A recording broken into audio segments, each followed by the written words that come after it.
yung bebe ko papasok ng school. Napakasipag niyan, mare. Siya pa nang gigising sa umaga. Abay, nung bata ako, umambon lang, hindi na ako papasok. Samantalang siya naman, kahit anong kalamidad pa yan, hindi magpapatinag.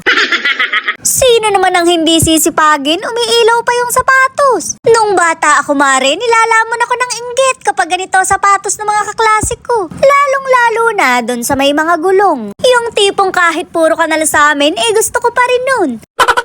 Hindi nga nagpepera yung bebe ko pero may baon siyang pagkain. Ayokong sanayin sa pera dahil baka bumili lang ng ganggang. Alam kong danas nyo yan, mare, dahil uso yan noon sa labas ng school. Utong-uto nga rin ako sa pagbili ng shell. Shoot, mare, natulog lang ako. Kinabukasan, shell na lang ang natira. Wala na yung laman, bigla na lang naglaho. Masyado nga ang takot ko dahil akala ko pumasok na sa tenga ko. Nakagayak na nga yung bebe ko, daddy na lang ang hinihintay. Ihahatid lang siya, mare, diretso na sa gym. Hindi nyo kaya, nagpapayami. Mukhang siya na yung lalaban sa mga manok dahil palagi siyang talo. Parang gusto ko na nga ring mag-gym para kaming dalawa na lang ang magsabong. Aba teka, humahalik pa. Iba talaga nagagawa ng vlog, marunong na ring mag-scripted. Hindi ganyan yung totoo naming ganap pagka gumagayak. Mare, paputok pa lang ang araw, nagdidiwaraan na kami. Lumayas na nga ang mga aswang, kaya maglilinis muna ako ng bahay. I-scripted din to, mare, ang lagay ba siya lang ang marunong. Pero gusto kong maging very good para pagdating ng sugar daddy ko, malinis na.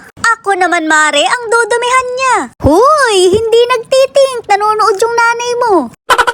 Hindi naman sa pagmamayabang pero hindi na ganong makalat yung bahay namin. Natuto kasing mag-vlog yung sugar daddy ko para siraan ako sa inyo. Pero okay lang yon dahil siya naman ang napeperwisyo.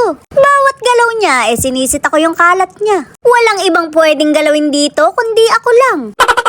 Habang nasa gym nga siya, iniwan pala yung cellphone. Hindi ko alam kung matutuwa ba ako o mag-overthink. Pwede kasing iniwan niya yung cellphone niya dahil wala siyang tinatago. Pwede rin namang dalawa cellphone niya pero dun siya nagloloko.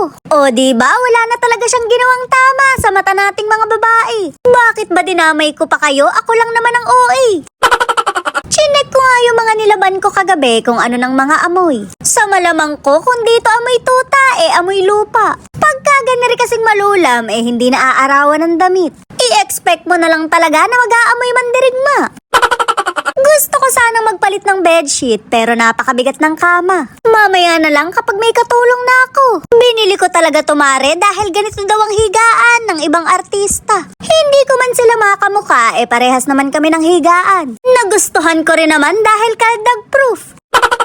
Okay na, mare, maayos na ulit. Hahantayin ko na lang yung sugar daddy ko para guluhin ulit. Mare, matutulog siya, pagod kasing mag-gym.